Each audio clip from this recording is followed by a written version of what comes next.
Sometimes you can try as hard as you can to avoid war, then your half-brother's dragon eats your second-born, and it's time for some dragon dancing. We've all been there, right? The slow march to war has finally reached its point of no return. For 9 episodes, the Bloodlines in the House of Dragons have been positioning and scheming and dealing, trying to position themselves to take power while avoiding war. Of course, we knew war was inevitable, and it even has a cool name, Dance of Dragons. Let's see what else we know.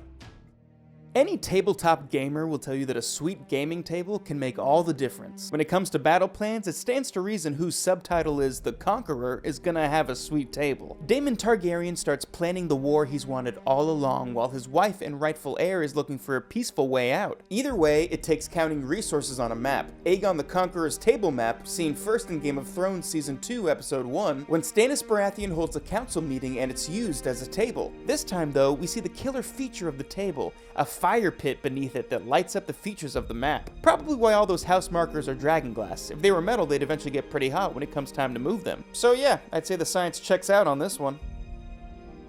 We haven't really gotten to see much dragon-on-dragon action, even if Rule 34 can prove otherwise. Which is a bummer, because the war is referred to as the Dance of Dragons, but that's over now. The Dance of Dragons has finally had its Lusitania or Gulf of Tonkin moment when Aemond and Luke find out that you don't goof around with a pair of apex predators. One of the highlights of the conflict is a moment when Vhagar flies over Arax and we see how big Vhagar is, especially to the adolescent Arax. Arax almost fits entirely in Vhagar's mouth, cause she checked. When it comes to dragons, bigger is better. That means that despite the numbers advantage the blacks have on the greens, Vhagar has size on everyone. But there are some heavyweights yet to weigh in. The first is a little interlude when Daemon sings a lullaby to a mysterious dragon in a cave. Well, mysterious unless you have the subtitles on. It's Vermithor, Jaehaerys Targaryen's former dragon. Jaehaerys was the longest running Targaryen to rule, sitting on the throne for 55 years, meaning Vermithor had a chance to grow into a big boy. Not as big as Vhagar, but every bit counts. But wait, there's more. Daemon gives a breakdown of the dragons at their disposal, and 3 of them are wild ones. That's Sheepstealer, Grey Ghost, and Cannibal.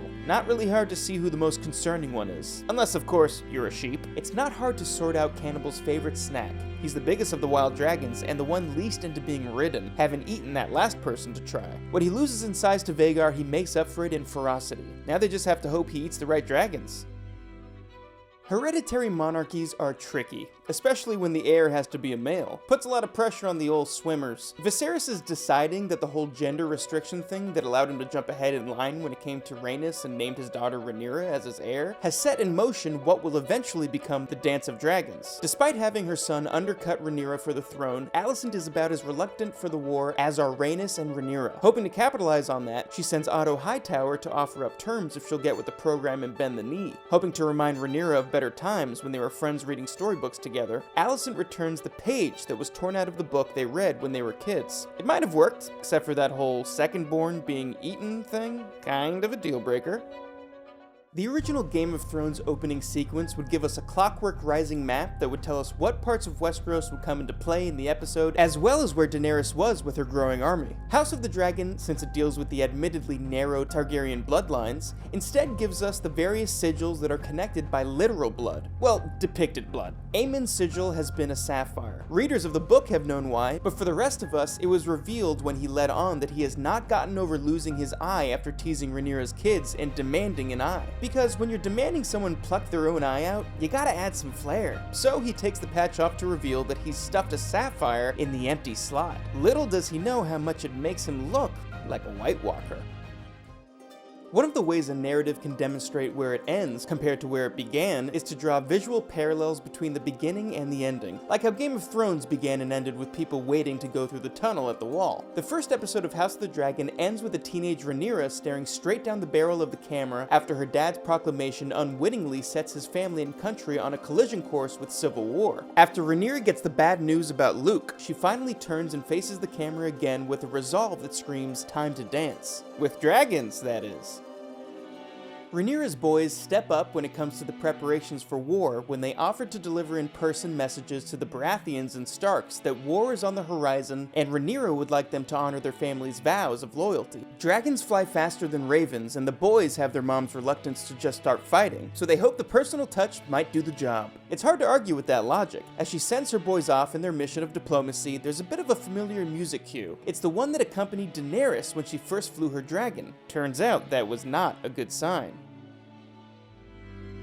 The Baratheons loomed large over the Song of Ice and Fire. They're the ones that got the ball rolling with Robert's rebellion. Then, the infidelity of his wife, who makes Lady Macbeth look like a PTA president, set into motion another civil war when Baratheon's best friend figured out his kids weren't his kids. Then his brothers tried separately to take his seat. Despite all of that, we never got to see the Baratheons in their home, the Stormlands. But what better place for a dragon-on-dragon fight than a place called the Stormlands? So when Luke is sent to shore up the loyalty of the Baratheons, we finally get to see the Stormlands, which certainly lived up to the name.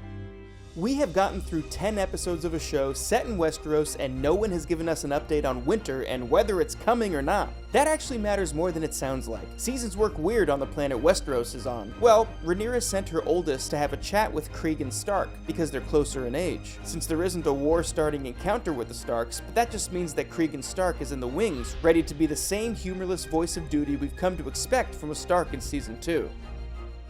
This isn't actually the first time that this has been alluded to in the season, but it's just too fun not to mention. Among the families they were trying to count on their side came the Tullys. They're previously known as the family Lady Stark came from before she went north to become a Stark. Prior to that, though, the names all seem to resemble the names of a certain street down Public Television Way. The current head of the family is Grover. No big deal. There's been a Grover president. It's a name. His son is Elmo. Another relative, Oscar. George R.R. Martin gave the Tullys Muppet names. I mean, after having to double check if I got Rhaenyra or Rhaenys right each time, I really am all for Sesame Street names at this point.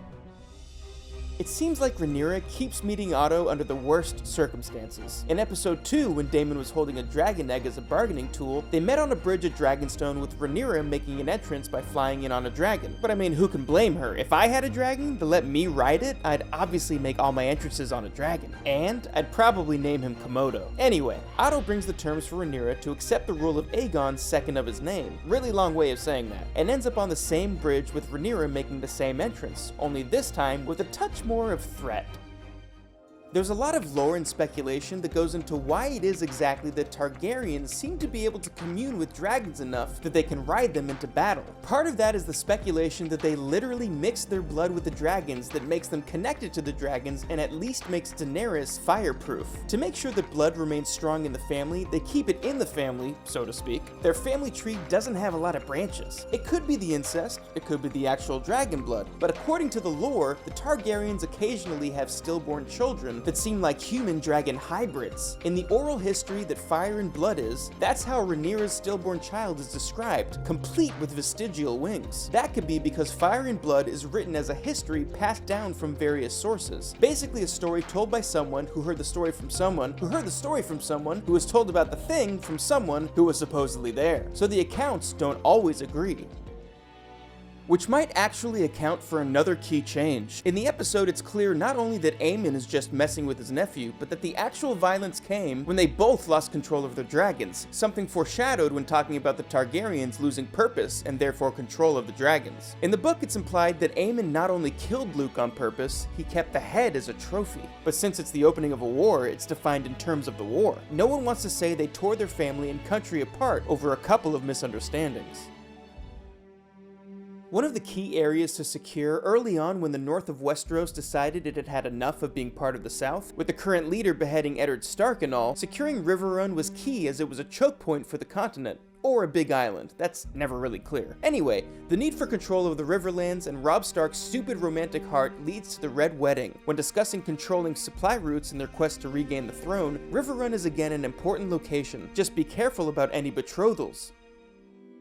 When you have dragons, it seems like the ultimate weapon. The problem is, it's not exactly a surgical weapon. It's more a burn your enemies to the ground kind of weapon, an all or nothing weapon. It's the kind of weapon you hope works best as a deterrent because using it doesn't really leave a lot of useful things behind. Daenerys appears to know this when she responds to the suggestion of just having the dragons burn everything with her not wanting to be the Queen of Ashes. Well, until her best friend is pushed off a wall. Rhaenyra has the same revelation about what a war between two dragon-riding factions could result in, saying she didn't want to be the Queen of Ash and Bone. When you're the second born in a hereditary monarchy, unless you're the fratricide type, you know you're not going to be king or get any of the cool stuff. Unless your brother turns out daughters, then maybe? That was Daemon's hope, but Viserys went with Rhaenyra instead. Part of his drive is that he was meant to be in line on some level, but when Rhaenyra mentions the vision of the Song of Fire and Ice that's passed on from king to heir, she realizes Daemon never heard it. Viserys never intended Daemon as an heir. Ouch. House Celtigar gets another mention after being involved early on during the fighting at the Stepstones, but the Lords of Celtigar supposedly have a secret weapon that would be super cool, a horn that's said to be able to summon a kraken. It doesn't factor in the books, but come on, kraken versus dragon? Hell yeah.